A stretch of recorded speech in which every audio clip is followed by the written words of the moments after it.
안녕하세요. 사연 읽어주는 남녀입니다. 여러분은 어떤 선물을 받았을 때 좋으신가요? 혹시 양말 선물 좋아하시는 분 계신가요? 지금 이 그림 속의 남성은 바로 양말을 선물로 준비한 모양입니다. 양말 선물하면 사실 좀 가벼운 느낌이 없지 않아 있는데요. 이 남자는 왜 양말을 선물로 준비했을까요? 그럼 오늘의 사연 시작하겠습니다. 아니, 이게 뭐야? 지난번 어머님 생신 땐 한 알에 5만 원이나 하는 공진단을 20알이나 사드리더니 우리 엄마는 고작 양말이야? 그게 그냥 양말인 줄 알아? 아이, 그거 명품이야. 시장에서 한 켤레에 1,000원 하는 거라고 착각하나 보네. 기가 막혀 말이 나오질 않았습니다. 엄마 생신이라고 본인이 명품으로 준비한다기에 저는 설마 이번엔 다르겠지 하며 기대를 했는데요. 명품 핸드백까지는 아니어도 지갑이나 스카프는 사오겠구나 하면서요. 그런데 명품 브랜드 양말 3켤레가 포장되어 있는 겁니다. 이혼해. 뭐? 이혼? 야, 장모님 선물을 양말했다고 이혼하자는 게 말이 되냐? 지난번에 장모님 댁 가니 어머님 양말에 구멍 나 있길래 진짜 필요한 건 양말이구나 하고 생각해서 산 건데. 아이고 고마워라. 설마 양말만 필요할까? 제가 그동안 쌓인 감정이 훅 올라오면서 이혼 소리가 터져나왔죠. 이혼 사유가 양말이라고 하면 뭐라고 이야기할까? 아, 좋을 대로 해. 근데 위자료는 단 한 푼도 없어. 저의 어릴 적 기억 속 아빠는 항상 바쁘셨지만 주변에서는 모두 칭찬 일색이었죠. 형미 아빠는 참 착한 사람이야. 저런 사람 없지. 요즘 세상에 누가 남의 일에 저렇게 발벗고 나서나? 그러게 말이에요. 지난번 배달기사 오토바이 사고 때도 경찰서까지 뛰어가서 증언해줘서 억울한 죄 벗겨줬잖아요.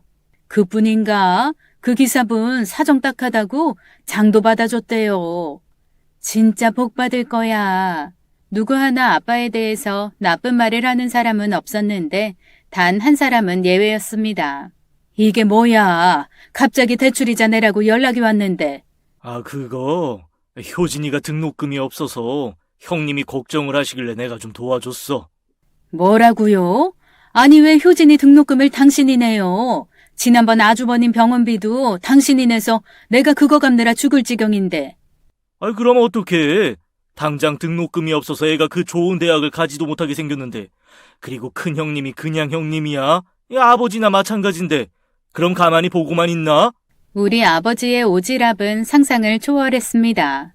아버지에게 형님은 일찍 돌아가신 할아버지의 대신이었고 큰아버지에게 무슨 일이 생기면 아버지는 열일 제치고 해결을 하셨죠. 나쁜 짓을 하는 것도 아니고 형제를 돕는 일이니 엄마는 크게 뭐라고 하지도 못했습니다. 그래도 빠듯한 공무원 월급으로 살아가는 엄마 입장에서는 아빠의 행동이 이해가 가질 않아 하루가 멀다 하고 두 분은 다투셨어요. 우리 형미도 곧 대학 가야 하고 그리고 시집도 보내야 하고 사위 오면 번듯한 집이라도 있어야 하는데 겨우 30평도 안 되는 아파트 하나 가지고 이리 뜯어먹고 저리 뜯어먹고 아빠는 그것뿐이 아니었습니다. 김 대리가 이번에 결혼을 했는데 인사를 오겠다고 하네. 당신 상 좀 차려. 아니 김 대리가 결혼을 했는데 왜 내가 상을 차려요? 김 대리 부모님 안 계신 거 알잖아. 나를 아버지라고 생각하고 입사할 때부터 얼마나 따랐나. 알면서 그래. 축의금을 100만 원씩 내는데 나 같아도 아버지 하겠다. 정말 정신 나갔어. 그 돈 있으면 나 옷 한 벌 사 입게 좀 주지. 당신하고 결혼해서 변변한 옷 한 벌을 못 사 입어봤다고요. 참, 그게 뭐가 그렇게 중요하나. 아이, 벗고 다니는 것도 아니고. 도무지 아빠는 말이 통하지 않는 사람이었습니다. 철도 공무원인 아버지는 부하 직원들에게 얼마나 통 큰 상사인지 축의금이며 조의금이며 남들보다 후하게 내셨고 그 때문인지 결혼식을 올리고 나면 꼭 아버지한테 인사를 왔죠. 그때마다 엄마는 음식을 차려야 했습니다. 이렇게 밖에서는 인기가 많은 아빠였지만 가족들은 특히 엄마는 그런 아버지가 못마땅했죠. 너는 결혼할 때 다른 건 몰라도 절대 네 아빠 같은 사람은 만나지 마. 남한테 무조건 호의적이고 통 크게 쓰는 남자. 가족들은 그 불 끄느라 속 다 탄다. 엄마 봤지? 네 아빠 때문에 우리가 얼마나 힘들게 사는지. 그랬습니다. 엄마의 말도 그랬지만 제가 본 아빠의 모습도 가족 입장에서는 불만이 많았어요. 그래서 대학에 가서도 저는 그런 남자들에겐 눈길도 주지 않았습니다. 야, 저 선배가 너 마음에 들었나 봐. 나한테 너 소개 좀 시켜달라고 하던데? 어느 날 복학한 선배가 나를 마음에 들어 한다면서 소개를 시켜줬고 저는 그 선배가 회장으로 있는 동아리에 가입을 했습니다. 선배는 후배들에게 자상했고 어려운 일이나 힘든 일이 있으면 모든 상담을 해주는 카운셀러 역할도 도맡아 했죠. 여자 동기와 후배들이 모두 그 선배에 대한 호감을 가지고 있었고 그런 선배가 절 좋아한다는 것이 괜히 뿌듯했습니다. 그렇게 저와 그 선배는 모두가 공인하는 캠퍼스 커플이 되었죠. 그러나 선배는 늘 바빴습니다. 둘이 데이트를 하다가도 어디선가 전화가 오면 뛰어가기 일쑤였고 심지어 시험 기간인데도 시험을 포기하고 후배 아버지의 장례식에 참석해서 발인까지 끝을 내고 온 사람이죠. 그런 선배를 보며 저는 조금씩 불만이 쌓여갔습니다. 우리 300일이야. 알아? 오빠 이번엔 기억하네. 아이, 그럼 당연하지. 내가 100일도 200일도 못 챙겨줬는데 이번엔 기대해. 전 정말 기대했고 그날 풀 메이크업까지 하고는 약속 장소에 나갔어요. 선배는 꽃을 가지고 앉아 있었고 저는 오늘만큼은 제대로 기념일을 할 수 있겠다는 안도의 한숨을 쉬었습니다. 그런데 말이죠. 형미야, 군에서 휴가 나온 동아리 후배가 사고를 친 모양이야. 너도 알지? 알다 마다요. 후배가 군대 간다고 술에 취해 100일 기념일에 혼자 지내게 했던 바로 그놈입니다. 착한 놈인데 술을 마시고. 내가 가서 좀 해결해야 할 것 같아. 그 녀석 잘못하면 영창 간다니까. 그래서 또 간다고? 미안해. 내가 그 일만 해결하고 올게. 그동안 집에서 기다려줘. 가기만 해. 그럼 우리 끝이야. 그렇게 협박 아닌 협박을 했지만 그는 결국 가버렸고 저는 선배가 놓고 간 꽃을 가지고 터덜터덜 집으로 왔습니다. 멋있게 꽃을 내던지고 싶었지만 차마 그러지 못한 제 소심함이 너무 싫었어요. 그렇게 저의 첫사랑은 300일 만에 끝이 났죠. 그 후로도 미팅을 하고 남자를 만나봤지만 둘 중 하나더군요. 오지랖퍼던가 사회적 외톨이던가 이렇게 이 세상에는 두 종류의 남자밖에 없는 걸까요? 이젠 남자 따위엔 관심을 끊고 제 삶을 살아야겠네요. 전 졸업을 하자마자 제가 꿈꾸던 회사에 지원하기 위해 공부를 시작했습니다. 하지만 대기업 입사가 쉬운 건 아니죠. 면접에서 이미 온 가족이 그 회사의 자동차를 구입하고 타고 있다는 지원자와 대조가 되며 전 떨어졌습니다. 아버지는 친구의 사촌의 사돈이 영업사원이라는 타 회사의 차를 구입해서 타고 있거든요. 전 그날만큼은 아버지 때문이라고 이야기하고 싶어서 마음으로 다짐을 하고 집으로 들어갔죠. 그런데 집안이 초상집인 듯 싸늘했습니다. 뭐? 그게 무슨 말이야? 이사를 가야 한다니. 네 아빠가 보증서 준 친구가 갚을 길이 없다고 도망을 갔단다. 그것도 해외로. 미안하다는 문자 하나 딸랑 남기고. 결국 아빠의 오지랖이 사고를 치고 만 겁니다. 사업을 하던 친구에게 보증을 썼던 아빠는 그 친구가 증발하면서 연대보증의 책임을 지게 되었고 결국 저희는 지금 있는 아파트를 팔고 작은 아파트로 옮겨야 했죠. 그 일로 살림만 하던 엄마는 남의 집 일을 시작했고 아버지도 기가 죽은 채 하루 종일 방 안에서 나오질 않으시더군요. 그런 상황에서 아빠는 퇴직금 받은 것으로 작은 치킨 가게라도 하겠다고 준비 중이셨는데 남한테 퍼주기 좋아하는 아빠가 과연 잘 해낼지는 의문이었습니다. 닭도 안 좋아하면서 무슨 치킨집이에요. 그러다 퇴직금도 날릴 텐데. 나 혼자 하겠어? 작년에 퇴직한 선배랑 같이 하려고.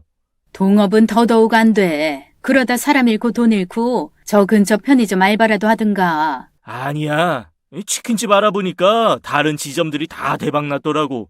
여기 상권도 좋아서 몇 달 잘 버티면 될 거야. 당신 남의 집살이 하는 것도 마음 아프고, 내가 벌어야지. 그렇게 마음 아픈 사람이 집안을 이 모양으로 만들어? 내가 진짜 말이나 못하면 밉지는 않지. 당신 그 닭집 누가 또 부추긴 것 아냐?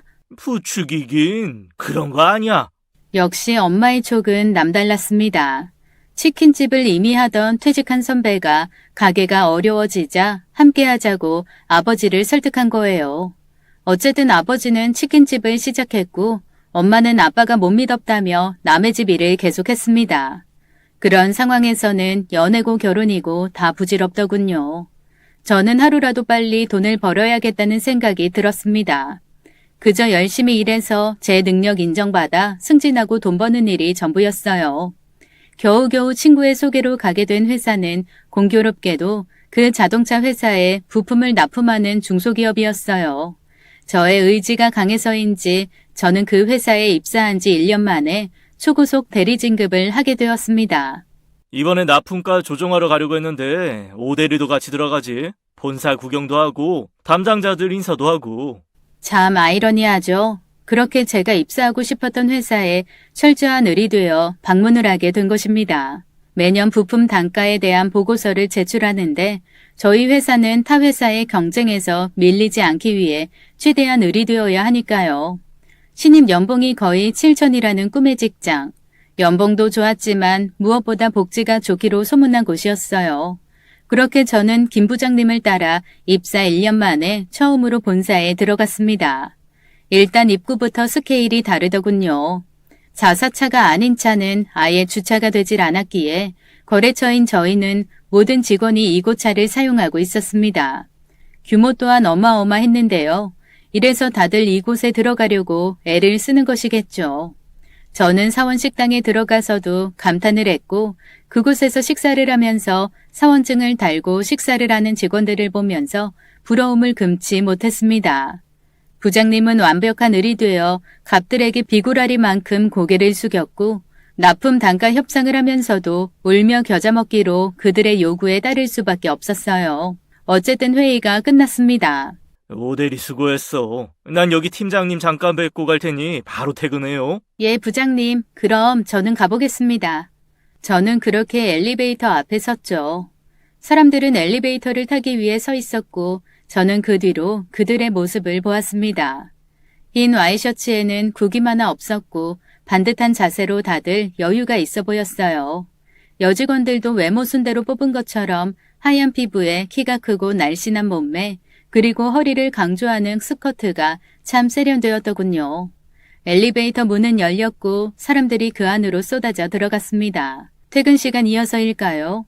이걸 못하면 또 이 많은 사람들 사이에 어색하게 서 있을 것 같아 얼른 발을 들이미는 순간이었죠. 그런데 누군가 문을 닫는 바람에 저는 문 사이로 끼면서 엘리베이터 문에 어깨를 부딪혔고 놀라 몸을 빼다가 하이힐 한 짝이 벗겨져 홀로 엘리베이터에 탑승했습니다. 내 신발! 그렇게 엘리베이터는 내 하이힐 한 짝을 태우고 아래층으로 내려갔고 저는 부딪힌 어깨의 아픔보다 벗겨진 스타킹 발가락에 구멍이 나 있는 것이 너무 창피해 어쩔 줄 몰랐죠. 사람들은 그런 저의 모습이 황당한 듯 안쓰럽게 보고 있었고 저는 정말 이런 상황에서 어찌해야 할지 난감했습니다. 그런데 잠시 후 누군가 제 하이힐을 들고 계단 쪽에서 나오는 겁니다. 저는 놀라서 쳐다보았죠. 이거 신으세요. 어머, 죄송합니다. 그 많은 사람들 사이에서도 유난히 돋보이는 지적인 외모에 차분한 말투로 한 남자가 제 앞에 하이힐을 내려놓는 겁니다. 마치 저는 동화 속에서 나오는 신데렐라가 된 기분이고 그 사람은 신데렐라를 구해줄 왕자로 보이더군요. 스타킹 구멍으로 엄지발가락이 쑥 나와 있는 걸 얼른 가리며 하이힐을 신었습니다. 다치시진 않으셨나요? 저는 사람이 다 탄 줄 알고 문을 닫아서. 그냥 팔을 조금 부딪혔는데 괜찮습니다. 그래도 병원에 가서 엑스레이라도 찍으시죠. 이 친절한 남자의 목에서는 사원증이 달려 있었고 사원증에는 박도연이라고 쓰여 있었습니다. 어쩜 이름도 이렇게 멋있는지. 꼭 병원 가셔서 엑스레이 찍으시고 연락 주세요. 제가 함께 가는 게 더 부담스러우실 것 같아서요. 그리고 불쑥 내민 그들만의 명함. 아무나 가질 수 없다는 바로 그 명함을 저에게 주더군요. 저는 그 명함을 들고 집으로 돌아왔습니다. 그날 밤 전 그 남자의 그 목소리며 눈빛이 계속 아른거려 잠을 설쳤어요. 어머, 그런 인연이 어딨어요? 대리님, 이건 예사롭지 않은 일이에요. 우리 회사에서 가장 점을 많이 벌어 다닌다는 막내 직원이 제 이야기를 듣고는 흥분을 해서 난리네요. 연락해봐요. 대리님한테 뭔가 마음이 있으니 명함 주고 연락 달라고 하지. 그래도 뭐라고 연락해요. 몸은 괜찮은데. 마음이 안 괜찮잖아요. 딱 봐도 우리 대리님 지금 마음이 싱숭생숭하구만. 그냥 병원 가서 진단서 끊고 연락하세요. 진단서? 그렇게 막내 직원이 소개해준 정형외과를 찾았습니다. 뼈에는 문제가 없었고 팔에 타박상이라는 진단명을 받아 2주 정도 도수 치료를 받기로 했죠. 저는 전화를 할까 하다가 그냥 진단서를 사진 찍어 문자로 보냈습니다. 그러자 잠시 후 연락이 오더군요. 퇴근 후 회사 근처 카페에서 만나자고. 거봐요. 대리님한테 마음 있다니까. 그냥 시끄러워질까봐 치료비라도 주고 끝내려는 건 아닐까요? 믿져봐야 본전인데 나가보세요. 화장도 좀 고치시고 머리도 좀 하고. 전 그렇게 못 이기는 척 헤어숍까지 갔다가 약속된 장소에 나갔죠. 이미 그 남자는 나와 있더군요. 뼈에 이상이 없다니 정말 다행입니다. 치료비는 제가 드릴게요. 뭐 그냥 저 실손보험 들고 있어서 너무 신경 안 쓰셔도 괜찮아요. 대신 차나 한 잔 사주세요. 아니요. 제가 찜찜합니다. 드릴 건 드려야죠. 차도 제가 내겠습니다. 차 어떤 거 드시겠어요? 아이스 라떼 마실게요. 그 남자 다시 보니 더 호감형이었습니다. 매사에 참 일을 깔끔하게 하는 스타일인 것 같았죠. 그런데 주문을 해서 가지고 오는 걸 보니 커피가 한 잔이더라고요. 왜 한 잔만 시켜요? 안 드세요? 예. 회사 가면 커피가 전부 공짜인데 뭐 굳이 여기서 마실 이유가 없거든요. 예. 드세요. 그리고 치료하신 영수증 보내주시면 제가 바로 입금해드리겠습니다. 매번요? 예. 전 순간 좀 소름이 끼치더라고요. 영수증을 찍어보내야 치료비를 정산하겠다는 철두철미함에 놀랐습니다. 다른 여자 같으면 그런 모습이 좀스럽게 보인다고 싫어할 수도 있겠지만 저는 달랐어요. 평생 후한 아버지 때문에 힘들어한 엄마를 보고 살았기에 오히려 그 모습이 신선하고 좋았습니다. 회사에서 주는 공짜 커피 두고 비싼 커피 사 마시며 커피 맛 운운하는 남자들에 비하면 훨씬 경제적 관념이 있는 사람이었어요. 그 만남 이후 저는 병원에 갈 때마다 영수증을 찍어 보냈고 그때마다 100원 단위까지 맞춰서 송금을 해왔습니다. 물론 수수료 없는 톡으로. 그렇게 2주간의 도수 치료가 끝나고 남자가 식사를 하자는 연락을 해왔습니다. 저는 한달음에 달려갔죠. 그동안 치료받으시느라 수고하셨는데 식사라도 대접해야 할 것 같아서요. 제가 힘들 때마다 보양식으로 먹는 곳이 있는데 괜찮으시겠어요? 그럼요. 그동안 돈만 꼬박꼬박 보내더니 드디어 식사를 하잡니다. 얼마나 기다렸던 이야기인데요. 이 사람 알뜰한 사람이니 한우는 아니어도 삼겹살은 먹겠구나 싶었죠. 그런데 여기 칼국수가 진짜 맛있습니다. 국물도 진하고 송칼국수라 면도 쫄깃하고. 저를 데려간 곳은 골목 안쪽에 허름한 할머니 칼국수 집이었죠. 4,000원짜리 칼국수를 함께 먹으며 처음으로 그 남자의 이야기를 들을 수 있었습니다. 이 사람은 알뜰한 쓰임새와는 다르게 부잣집 도련님이더군요. 조부모님 때부터 시골에서 땅을 가지고 농사를 짓고 사셨는데 신도시가 들어서면서 그 땅값이 어마어마하게 올랐고 지금은 그 지역 유지이자 현금 부자로 소문난 분이라고 하십니다. 그게 제 것은 아니죠. 그래서 저도 돈 한 푼도 그냥 쓸 수가 없습니다. 이렇게 괜찮고 건실한 남자가 제 앞에 있다는 것이 믿어지지가 않았습니다. 솔직히 형미 씨 구멍난 양말 보면서 이 사람이 내 사람이다 생각이 들었습니다. 이건 또 무슨 소린가 했죠. 사실 제 스타킹 발가락 쪽에 여기저기 구멍난 곳을 메운 자국들이 있거든요. 엄마가 가르쳐주신 비법인데 매니큐어를 풀처럼 바르면 더 이상 구멍이 커지지 않는다고 해서 그렇게 한 건데 그 사이에 그걸 보고 제가 참 알뜰한 사람이라 생각했다네요. 요즘 여자들 돈을 좋아하면서도 돈이 어떻게 모이는지에 대해서는 생각 안 해요. 그런데 영미 씨는 병원비 영수증 정확하게 보내서 비용 청구하는 거 보고 느꼈어요. 뭔가 다른 여자들하고는 다르다. 이때다 싶어서 치료비 부풀려 청구하는 사람들도 많잖아요. 전 그렇게 남의 돈 공짜로 먹으려고 하는 사람들 정말 싫어합니다. 그렇게 저의 일거수일투족을 지켜보고 있었다니 놀랐네요. 그렇게 우리는 그날 이후 캔커피 하나를 들고 공원에서 산책을 하며 데이트를 즐겼습니다. 솔직히 입고 있는 옷이나 지갑 등을 보면 전부 명품인데 저하고 있을 때는 커피 한 잔 값도 아끼는 사람이었어요. 아, 이건 전부 어머니가 사주세요. 내 돈으로는 엄두 못 내죠. 우리 엄마 낙이에요. 형님들은 손주까지 엄마가 챙기시는데, 저야 딸랑 저 혼자니까 필요 없다고 해도 사회생활 하려면 뭐 이런 것 입어줘야 무시 안 당한다고 생각하시거든요. 그럴 수도 있겠다 싶었습니다.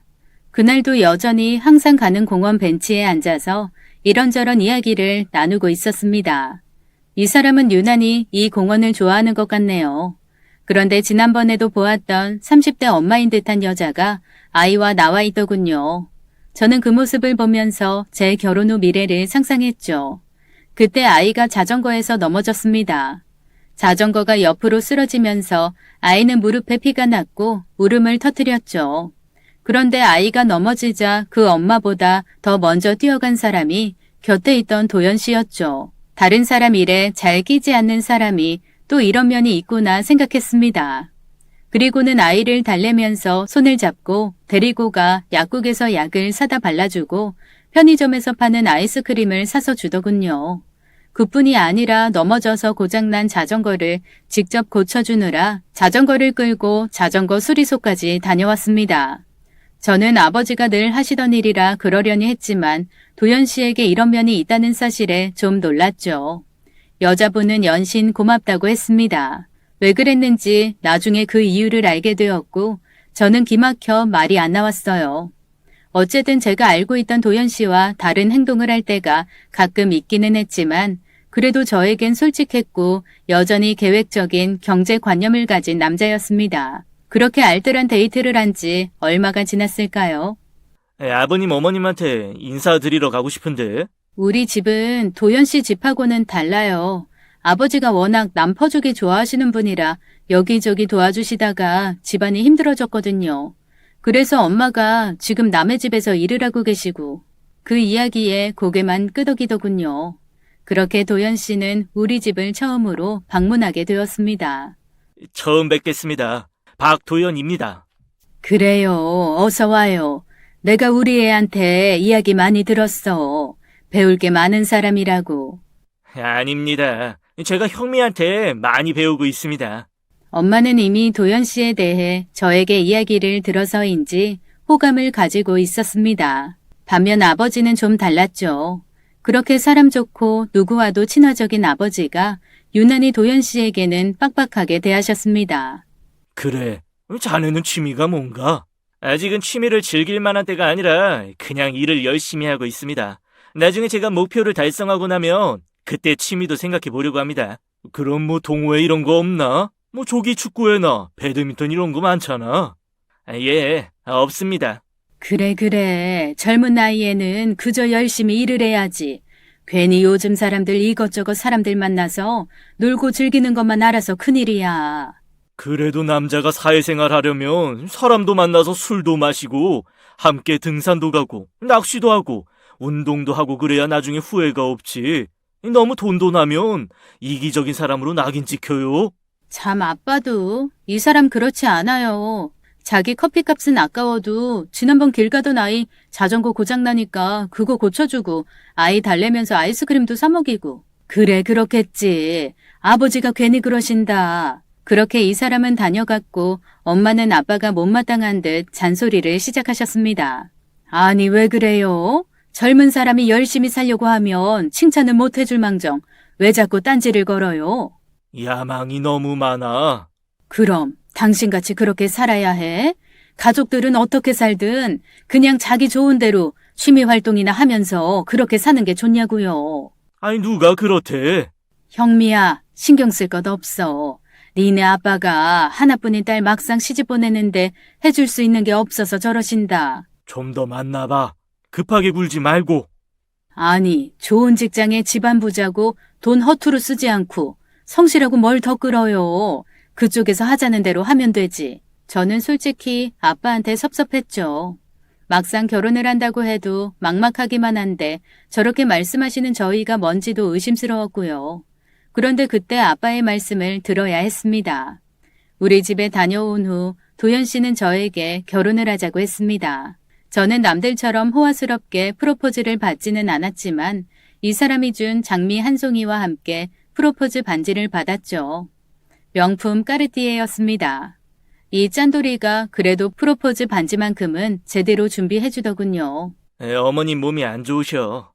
워낙 신장이 안 좋으셨는데 아버지 돌아가신 이후로 관리를 안 하셔서 더 안 좋아지셨고 우울증도 생기셔서 약을 드시고 있어. 세상에, 두 분 사이가 많이 좋으셨나 봐요. 그랬지. 그 이후 나랑 둘이 살고는 계신데 나도 바쁘고 남자다 보니 형미가 우리 엄마를 좀 도와주면 좋겠는데. 당연히 내가 결혼하고 나면 어머님 챙겨야죠. 함께 살면 어떨까 해서. 함께? 잠시 망설였습니다. 솔직히 우리 부모님과 사는 것도 쉽지 않았거든요. 나이가 드니 내 사고방식이나 스타일이 달라 부딪히기 일쑤였으니까요. 형님들도 여럿 있으시다고 들었는데. 형님들이 세 분이나 계시지만 모두 서울서 일을 하고 계시고 무엇보다 형수님들이 어머니와 맞지를 않아서 함께 사는 걸 원치 않아.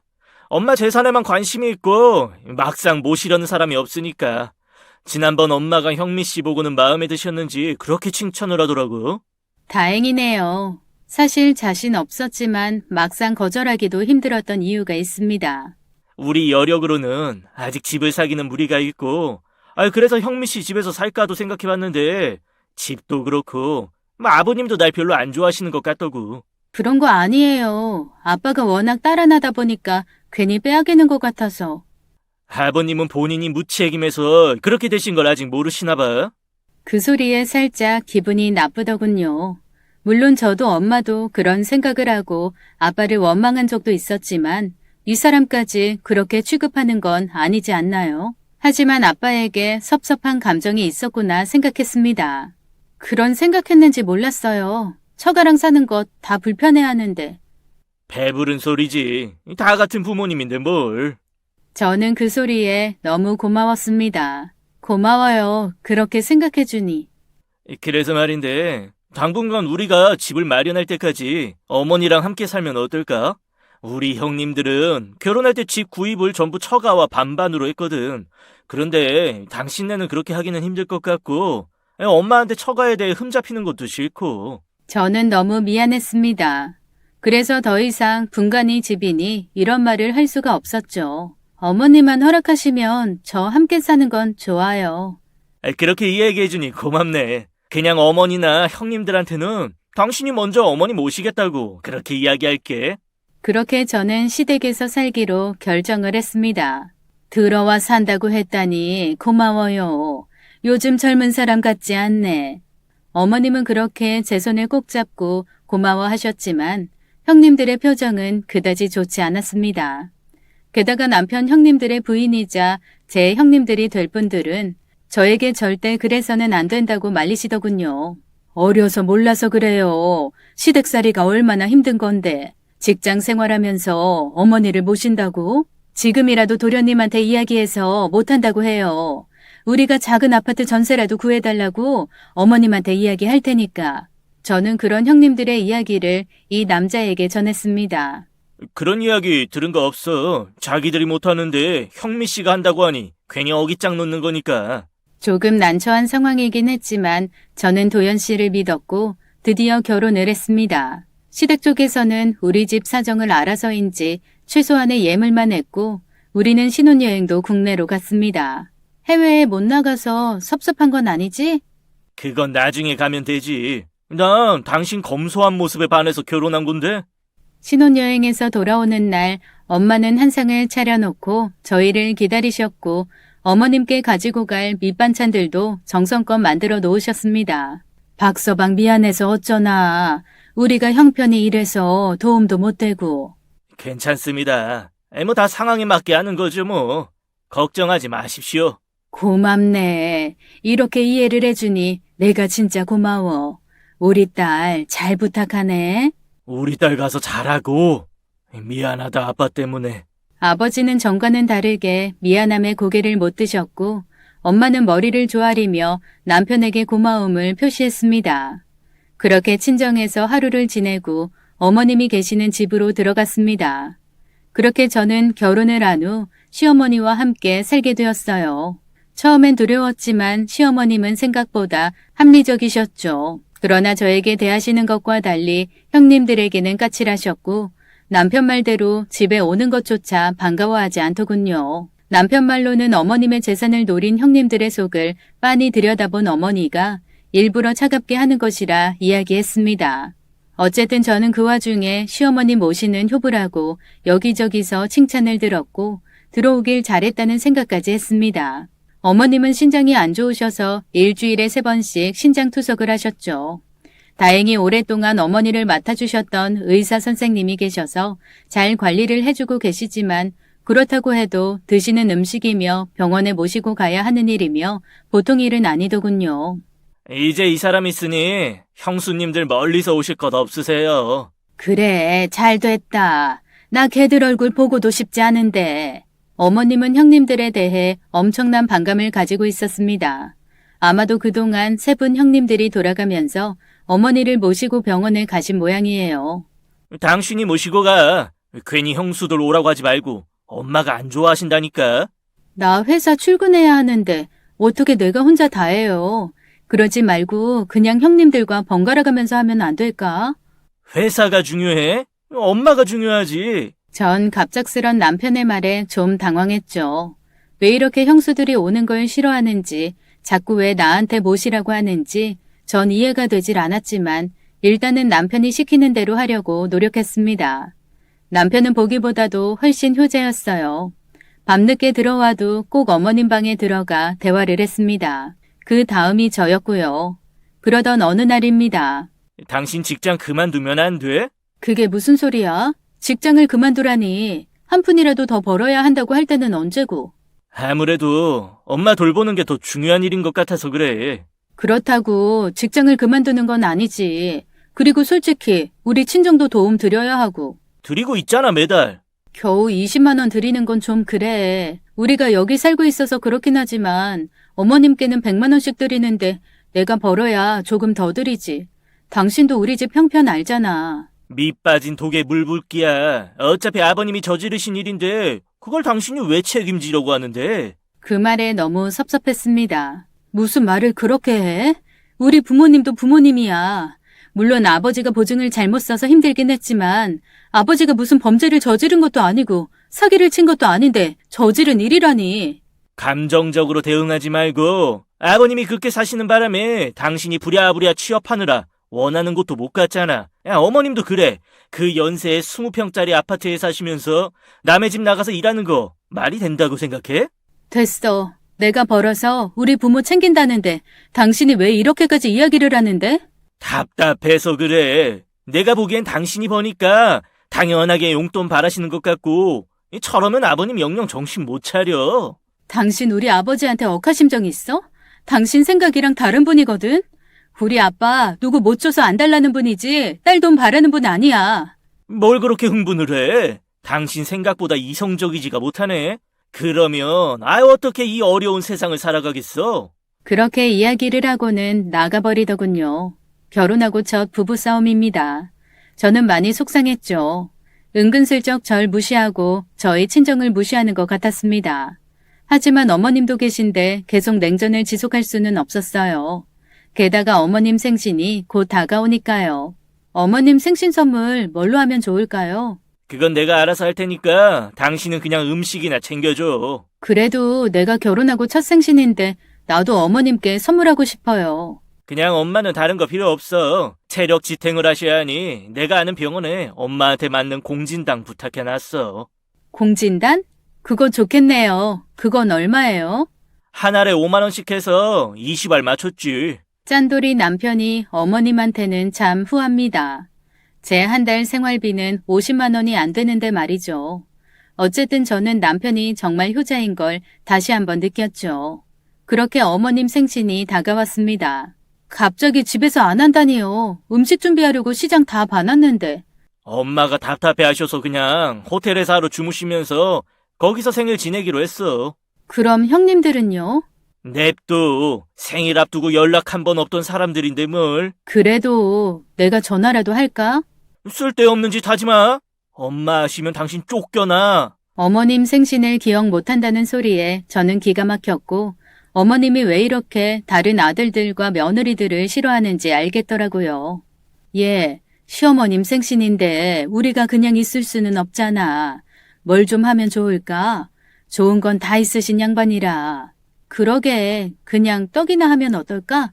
동네 분들도 나누고 형님들도 드리고. 그래? 그럼 내가 유명한 떡집에 주문해서 날짜 맞춰 부탁해 놓을게. 하지만 이렇게 엄마까지 떡을 준비하는 판국에 형님들이 어머님 생신을 안 챙기는 것이 이해가 가질 않아서 저는 남편 몰래 연락을 했죠. 저 막내예요. 잘 지내시죠? 많이 바쁘신 것 같아서 제가 전화를 드렸어요. 그래. 잘 지내고 있어? 어머님 모시기 힘들지? 아니, 그건 아니고, 이번 토요일에 어머님 생신인데. 뭐? 그게 무슨 소리야? 어머님 생신은 아직 몇 주 더 남았는데. 예? 그게 이번 주 토요일이라고 하던데. 누가 그래? 어머님 생신은 3주 남았어. 그렇지 않아도 큰형님, 둘째 형님하고 만나서 그거 이야기하려고 하는데 동서도 시간 되면 나와. 이게 도대체 무슨 일일까요? 분명 남편은 어머님 생신이 토요일이고 어머님 생신을 기억 못하는 형수들한테 연락도 하지 말라고 했는데요. 그런데 전 형님들을 만나 깜짝 놀란 이야기를 들었습니다. 막내 동서 시집 온 지 얼마 되지도 않아서 내가 이런 말 하는 게 맞나 싶긴 한데 우리 이런 일 당한 거 한두 번 아니야. 그게 무슨 어머님이 약간 치매가 있으시거든. 평상시에는 못 느끼는데 날짜도 깜빡하시고 우리 애들 이름도 자주 잊어버리셔. 전혀 몰랐어요. 그래, 초기긴 한데 별로 좋은 상태는 아니셔. 남편은 전혀 그런 이야기 없었어요. 일찍 뇌영양제니 치매약이니 드셔야 한다고 했을 때도 도련님 혼자 얼마나 펄펄 뛰던지. 우리 보고 엄마를 치매로 몬다고 근처에 오지도 못하게 하고. 우리가 며느리들이긴 하지만 아버님 살아계셨을 때만 해도 이런 고부간이 없다고 동네에서 얼마나 칭찬을 했는데. 그런데 아버님 돌아가시고 도련님 유학생활 끝내고 오면서 상황이 이상해졌어. 어머님이 우리를 갑자기 미워하시고 돈만 노리는 나쁜 며느리라고 몰아붙이시는데 솔직히 치매라서 저런가 싶다가도 얼마나 속상했던지 몰라. 생일만 해도 그래. 우린 지금 어머님 여행 모시고 가자고 계획 짜고 있었거든. 점점 안 좋아지시는데 더 나빠지기 전에 해외라도 다녀오려고.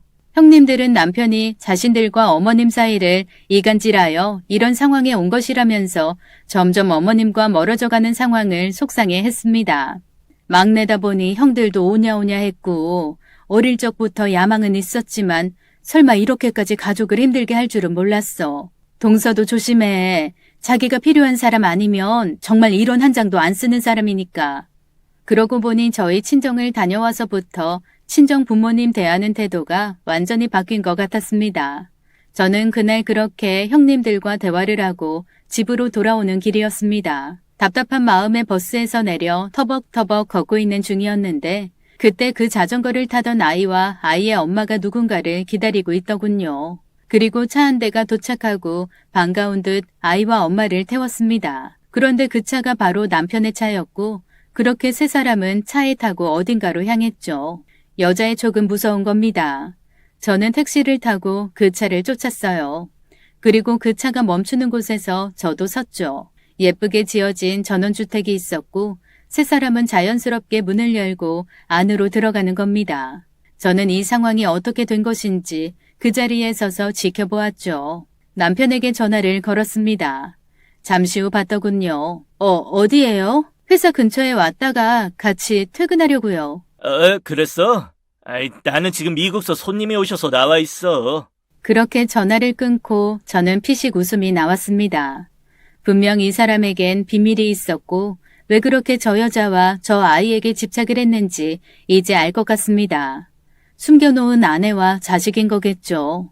저는 배신감에 그 문 앞으로 다가섰고 심호흡을 한 후 문을 두드렸습니다.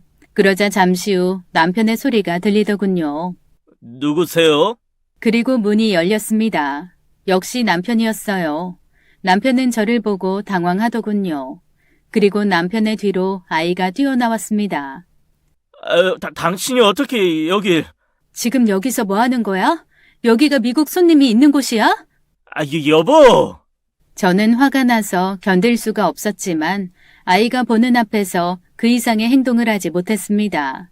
그런데 그때 나오는 미국 남성과 그 여자. 알고 보니 이 여자는 이 미국 손님의 아내였고 그동안 남편은 이 여자 곁에서 일부러 맴돌며 선의를 베풀어 계약을 성사시키려 했던 것입니다. 그 덕에 이렇게 집까지 초대가 되었고 결국 계약을 성사시키게 된 것이었죠. 돈이 없으면 품이라도 있던가. 미안해요. 그럼 진작 이야기를 하지. 난 차에 같이 타는 모습 보고 오해해서. 아이 병원 갔다가 들어간다고 해서 내가 모시고 간 거야. 그 덕에 집에서 만날 수도 있었고. 남편은 집요하리만큼 성공과 돈을 위해서는 자신의 모든 것을 버리는 야망 있는 남자였어요. 저는 그날 이후 남편에게 더 무시를 당했습니다. 형님들과 나눈 어머님의 치매 이야기며 남편이 왜 자꾸 이간질을 하는지조차 물을 수가 없었죠. 어머님은 생각보다 치매가 심하셨습니다.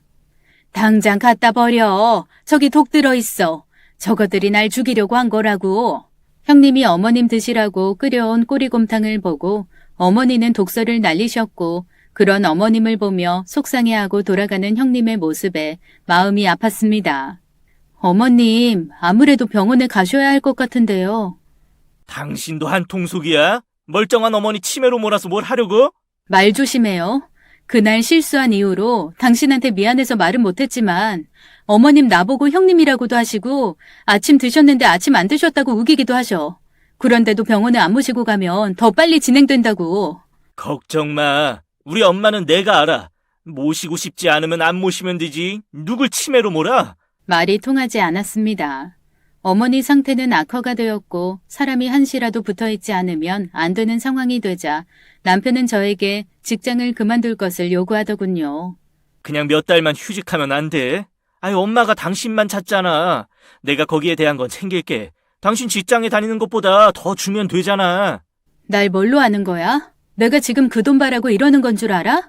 그냥도 모실 수 있는 거 내가 알지. 그래도 당신 친정 어려워서 돈 벌어야 하니 내가 그 사정 알아서 준다는 건데 뭐가 나빠? 헐, 내가 지금 직장 다니는 게 친정 부모 때문이라고 생각해? 그게 나빠. 괜히 나중에 우리 애한테까지 당신 아버지 빚이 넘어오면 어쩌려고. 그 집 얼마 되지도 않는데. 저는 따귀를 갈겼습니다. 너무 화가 나서 참을 수가 없었죠. 그리고 집을 나와버렸습니다. 엄마, 나 이제 더 이상 못 살겠어. 지난번 엄마 생일 선물로 양말 사준 거 봤지? 양말이 어때서? 명품이라서 그런지 촉감이 다르고 좋더라. 엄마, 나 이혼할래. 돈밖에 모르고 집밖에 모르는 남자야. 돈에 혈안이 되어 있다고. 그래, 잘 생각했다. 그놈 그거 눈빛이 이글거리는 게 내 처음부터 네 짝 아니라고 했잖아. 왜 당신까지 이러는 거예요? 뭘 해준 게 있다고. 그렇게 나의 싸움은 부모님의 싸움으로 번졌고 저는 너무 괴로워서 견딜 수가 없었죠. 그때 전화가 왔습니다. 막내야, 나 배고픈데 어디 갔니? 풀 죽은 어머니의 목소리였어요. 제 전화번호를 어떻게 아셨는지 저에게 전화를 하셨고 전 하는 수 없이 집으로 돌아가 어머니 식사를 챙겨드렸습니다. 네 형님들이 시켰다면서? 나가라고. 네? 그게 무슨 말씀이세요? 그런 적 없어요. 네가 말 안 한다고 내가 모를 줄 알아? 날 무슨 치매 노인 환자로 취급을 하냐? 정말 아니에요. 어머니 그리고 형님들은 어머님한테 너무 잘하고 싶어 하세요. 그러나 어머님은 제 말을 믿지 않으셨죠. 그 이유는 곧 밝혀졌습니다. 그날 밤 잠이 하도 안 와 화장실을 갔다 나오는데 어머님 방에서 뭔가 이야기 소리가 들렸습니다. 남편이 늦게 와서 또 어머님 방으로 들어갔거니 하고 돌아서려는데 그게 진짜야? 그렇다니까요. 내가 하도 의심스러워서 몰래 알아보라고 했더니 형수들이 미국으로 재산을 빼돌리려고 알아보고 있었대. 이런 나쁜 것들. 그래놓고 엄마 치매라고 그 진단받게 하려고 의사들과 작당하고 그러는 거야. 엄마 절대 가면 안 돼. 기가 막혔습니다. 형님들이 어머니 모시고 미국 여행 가는 계획을 세우고 저도 그곳에 있었는데 재산을 빼돌리다니요. 게다가 치매 진단도 못 받게 하려는 저 남자는 뭘까요? 그날 이후 아주버님들이 와도 어머님이 내쫓으시는 바람에 신발도 못 벗고 안부만 묻고는 떠나셨죠. 그렇게 시간이 지나면서 저도 많이 지쳐갔습니다. 온화하고 착한 어머니는 온데간데 없어지고 난폭하고 억지를 쓰는 노인으로 보였어요. 솔직히 휴직까지 하고 어머니를 돌보면서 저는 점점 패닉이 되었습니다. 그래서 돈 주잖아. 벌면 얼마나 번다고. 엄마 보살피는 게 당신한테 이득인 거 몰라? 이러려고 결혼한 거야? 그럴 거면 요양보호사를 쓰지 그랬어. 그러던 중 결정적인 사건이 일어났습니다. 어머님 병원에 갔다가 아빠를 마주친 거죠. 그리고 아빠가 항암 치료를 받고 있다는 사실을 알게 되었습니다. 그동안 왜 말을 안 했어, 아빠는? 뭐 좋은 일이라고. 간단한 거야. 요즘 암이 뭐 암인가? 걱정할 거 없어. 저는 눈물이 터졌습니다. 그리고 돈이 없어서 표적 치료를 거부했다는 이야기를 들었죠. 아빠가 표적 치료를 거부했대요. 당신이 좀 도와줘요. 나 그동안 어머니 모신다고 애썼잖아. 그러니까. 표적 치료, 그거 별 효과 없다던데. 전 그 소리를 듣자마자 입술이 떨렸죠. 1%의 가능성이 있어도 해드리는 게 자식 도리잖아. 한두 푼도 아니고, 나도 돈 없어. 이혼하자. 그리고 나 위자료 줘. 그 돈으로 우리 아버지 치료하게. 참 웃기네. 야, 이혼하면 무슨 위자료? 뭘 내가 잘못했어야 위자료지. 그리고 솔직히 까놓고 처가에서 한 푼 받아본 적도 없는데 사이면 무조건 그 큰 돈 내놔야 해? 어머님은? 어머님은 매번 그 비싼 공진단위니 치료비니 다 해드리잖아. 착각하고 있네. 우리 엄마는 나한테 물려줄 게 얼만 줄 알아? 이 계산을 해보고 이야기를 해. 그 순간 저는 정남이가 뚝 떨어졌고 더 이상은 이 남자와 살 수 없다고 생각했습니다. 생각보다 순순히 이혼을 해주더군요. 위자료는 없었고 어머님 간병비를 요양보호사급으로 쳐주는 것으로 만족하라고 했습니다. 먹고 잔 게 있다나요? 집으로 돌아온 저는 펑펑 울었고 엄마도 많이 우셨습니다. 걱정 마 엄마. 내가 아빠 치료도 다 해드리고 더 행복할 거니까. 그렇게 집에 온 저는 가지고 온 사진들을 다 태우기로 했습니다. 그렇게 짐을 정리하는데 앨범인 줄 알았던 책 한 권이 제 눈앞에 보이더군요. 실수로 남편의 일기장을 가지고 온 것입니다. 정말 계획적인 사람답게 차분하게 하루하루를 적어놓았죠. 2월 21일 동료 직원 결혼식 3만 원. 돈 아깝다. 4월 1일 거래처 상무 부친상 장례식 조의금 30만 원. 계약 성사. 5월 8일 엄마 선물 300만 원. 1000배로 돌아올 투자금. 5월 8일 처가 선물 3만 원. 그냥 버린 돈. 일기장에는 사용 내역과 함께 사용 대비 이익에 대한 표시가 있었고 어머님의 재산 목록부터 어머님의 이야기까지 상세하게 적혀 있었습니다. 그뿐이 아닙니다. 어머님의 치매 상태와 그것을 숨기기 위한 모든 내용들이 세밀하게 적혀 있었는데 너무 치밀하더군요. 그동안 어머님은 그것도 모르고 막내 아들의 농간으로 치매 상태가 극도로 나빠졌고 그것을 빌미로 어머님의 재산을 하나씩 자기 것으로 돌려놓고 있었습니다. 왜 형님과 형수님을 그렇게 어머님 곁에 오지 못하게 했는지 모든 것이 밝혀졌어요. 저는 이대로 넘어갈 수 없었죠. 형님들과는 이혼하기로 한 후에도 통화를 했습니다. 형님들은 여전히 어머님 댁에 갈 수도 없었다네요. 저는 이 남자의 본색을 드러내야겠다는 생각으로 디데이를 잡았습니다. 어머님의 진짜 생신, 미국으로 가려고 했으나 남편의 거짓으로 모든 것이 물거품이 되었고 결국 집에서 어머님을 모시고 식사를 하기로 했답니다. 저는 그 전에 조용한 방에서 녹음을 시작했죠. 바로 이 남자가 쓴 일기장의 내용을 하나하나 또렷하게 읽어 내려갔습니다. 저는 엄마가 준비하셨던 떡을 가지고 어머님 댁을 방문했습니다. 어머니 곁에 꼭 붙어있는 그 사람은 저를 보더니 비아냥거리더군요. 요즘은 이혼하고도 전 남편 어머니 생신까지 챙기나? 뭐 얻어먹을 거 있을까봐? 혹여나 어머니가 들을까 작은 목소리로 중얼거리듯 말하는 게 어찌나 얌체 같던지. 하지만 저는 아무렇지 않게 어머님께 인사를 드렸죠. 어머니, 오늘 기분은 어떠세요? 나야 좋지. 어디 갔다 오는 거야? 한참 찾았는데. 저 이혼하기로 했어요. 이 남자랑. 당신 지금 뭐 하는 거야? 어머님이 아셔야 할 것 같아서요. 이혼이라니 그게 무슨 소리야? 얘 친정 다녀온다고 했잖아. 어머니 맞아요. 친정 다녀오는 거예요. 이 사람이 저희 아버지 암치료비 아깝다고 해서 제가 이혼하기로 했습니다. 어머니, 죄송해요. 뭐? 그게 무슨 소리야? 사장 어른이 암이라고? 네, 어머니. 아버지가 암에 걸리셨어요. 남들은 그렇게 챙겨주셨던 분인데 막상 당신 몸은 못 돌보셨나 봐요. 세상에, 왜 그걸 이제 얘기해? 그리고 너는 뭐 하는 거야? 사위가 돼서. 내가 그렇게 가르쳤냐? 이 못된 놈. 그 순간 기적이 일어났습니다. 어머님이 정말 어느 때보다 정신이 또렷하게 돌아오셨고 저는 이때다 싶었죠. 그래서 그 자리에서 녹음했던 일기장을 틀었습니다. 중증 치매임이 분명하다. 큰형수가 자꾸 병원을 가자고 한다.